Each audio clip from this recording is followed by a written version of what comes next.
Hello, my dear student. How are you all? Everyone is fine. Okay. आज मैं आप लोगों को हिंदी ग्रामर पढ़ाऊंगी. ठीक है, हिंदी ग्रामर में questions, answer, fill in the blanks, tick mark, ये सब मैं कराऊंगी. इसके पहले के वीडियो में मैंने इसके बारे में भाषा, व्याकरण, लिपि ये सब मैंने पढ़ा दिया है. आज मैं क्वेश्चंस आंसर कराऊंगी क्लास 4 के बच्चे को. Okay, so now let's start our Hindi class. Okay, now पहला क्या बोला गया, हम अपने विचारों और भाव को, आज का डेट दी हूँ 1/05/2020. हम अपने विचारों और भावों को दूसरे पर किस तरह प्रकट कर सकते हैं बच्चों? बोलो.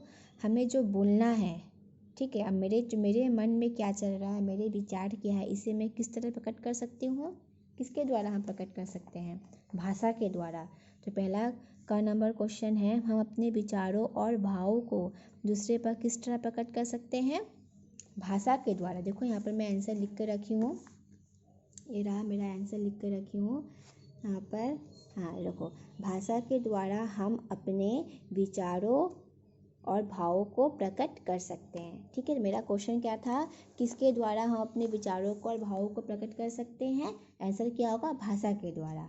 उसके बाद देखो क्या है, भाषा कितने प्रकार है, प्रत्येक का नाम लिखिए. भाषा 2 प्रकार के हैं. कौन कौन? मौखिक भाषा और लिखित भाषा. देखो लिख के रखी हूँ मैं. भाषा 2 प्रकार के हैं, मौखिक भाषा और लिखित भाषा. ठीक है, ये मेरा 2 क्वेश्चन आंसर हो गया. अब क्या है, सही चिन्ह लगाना है. जिसको जो सही है उसके ऊपर सही चिन्ह लगाना है. ठीक है, तो क्या है, भाषा के मौखिक रूप का उदाहरण क्या है?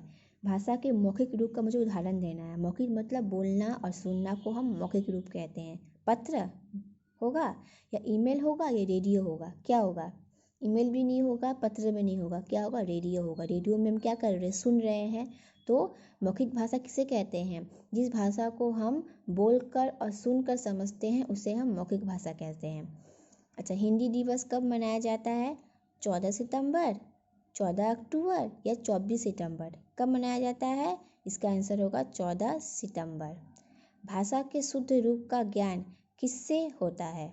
लिपि, व्याकरण या राष्ट्रीय भाषा? किससे होता है शुद्ध रूप का ज्ञान? व्याकरण से होता है. इस पर मैं सही चिन्ह लगाई. हिंदी किस लिपि का लिखी जाती है? हिंदी भाषा जो है किस लिपि में लिखी जाती है? संस्कृत, फारसी या देवनागरी? किस में? क्या इसका आंसर क्या होगा? देवनागरी. कौन सी भाषा भारत की राष्ट्रीय भाषा है? इसका आंसर क्या होगा? हिंदी, तमिल या मलयालम? कौन सा होगा? हिंदी. ओके बच्चों, समझ में आया? अब नीचे देखो क्या है. नीचे है, कोष्ठक में से सही शब्द चुनकर वाक्य पूरा कीजिए. मतलब देखो यहाँ पर दिया हुआ है, इनमें से कोई एक शब्द को हमें जोड़कर इस वाक्य को पूरा करना है, सटीक वाक्य को पूरा करना है. पढ़ो क्या लिखा है. डैश विचारों और भावों के आदान प्रदान का माध्यम है. क्या होगा? लिपि, भाषा या हिंदी? क्या होगा? भाषा होगा. क्या होगा बच्चों? भाषा होगा. आप लोगों को क्या लिखना है यहाँ पर? भाषा. ठीक है, मैंने यहाँ पर लकीर टान दिया है. आप लोग अपने अपने बुक पे यहाँ पर भाषा लिखिएगा.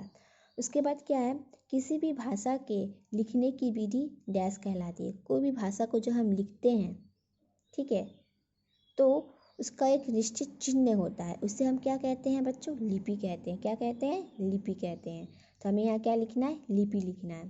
ठीक है, उसके बाद है, पढ़ना और लिखना डैश भाषा में आता है. कौन सा? लिखित में, मौखिक में या सांकेतिक में? सांकेतिक का मतलब होता है मतलब संकेत के द्वारा. मौखिक का मतलब होता है बोलना और सुनना. और लिखित का मतलब क्या होता है बच्चों? पढ़ना और लिखना. जिसका आंसर क्या होगा? लिखित. आप लोगों को यहाँ पर लिखित लिखना है. उर्दू की लिपि डैश है. क्या होगा? उर्दू की लिपि क्या है? गुरुमुखी, देवनागरी या फारसी? क्या है? फारसी. इसका आंसर क्या होगा? फारसी. आप लोगों को यहाँ फारसी लिखना है. व्याकरण एक ऐसी डैश है जिस पर भाषा को परखा जाता है. क्या? कसौटी, माला या विद्या? क्या है? विद्या है. क्या है? विद्या है. आप लोग यहाँ पर विद्या लिखिएगा. ओके बच्चों, समझ में आया? नेक्स्ट देखो मेरा क्या है.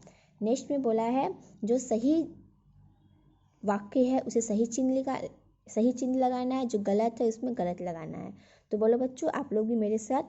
भारत में केवल एक ही भाषा बोली और लिखी जाती है? नहीं, भाषा में सिर्फ एक ही भाषा बोलते हैं. बहुत सारे भाषा है. कौन कौन? हिंदी है, नेपाली है, उर्दू है, भोजपुरी है, बंगाली है, फारसी है, संस्कृति है, देवनागरी है, पंजाबी है, बहुत सारे भाषा है। तो ये क्या होगा? क्रॉस। ईमेल भाषा के लिखित रूप का उदाहरण है। यस, ईमेल का मतलब होता है लिखना। लिखना जो है लिखित भाषा का रूप है। रेडियो सुनना भारत का लिखित रूप है। नहीं, रेडियो सुनना, यस सॉरी, यस, ये क्या होगा? यस। बातचीत करना भाषा का मौखिक रूप है। Yes, right. भाषा को लिखने का ढंग लिपि कहलाते हैं। भाषा को लिखने का ढंग लिपि कहलाते हैं। यस, ये क्या होगा? राइट। ओके बच्चों, समझ में आया? पहले मैं ये 2 क्वेश्चन आंसर कराई, उसके बाद सही चिन्ह कराई, फिल इन द ब्लैंक्स कराई, राइट चिन्ह, क्रॉस चिन्ह कराई। ठीक है, ये आप लोगों का होमवर्क रहा। इसे घर पे अपने अपने घर पे इसको अपने अपने बुक पे कीजिएगा। पेज नंबर कितना है? 5 है। ठीक है, देखते हैं पीछे क्या है। पीछे कुछ खास नहीं है। इसके नेक्स्ट वाले वीडियो में मैं ये पढ़ाऊँगी। ठीक है बच्चों, तो आप लोग ये सब पूरा होमवर्क कीजिएगा। आज का मैं डेट दी हुई हूँ। ठीक है, आज का मैं डेट दे दी हूँ। ये आप लोगों का होमवर्क रहा। ये होमवर्क को कर कर आप लोग मुझे व्हाट्सएप पे सेंड कीजिएगा। अगर कोई भी असुविधा हो तो मुझे व्हाट्सएप ग्रुप पे मैसेज कीजिएगा। अभी के लिए थैंक यू।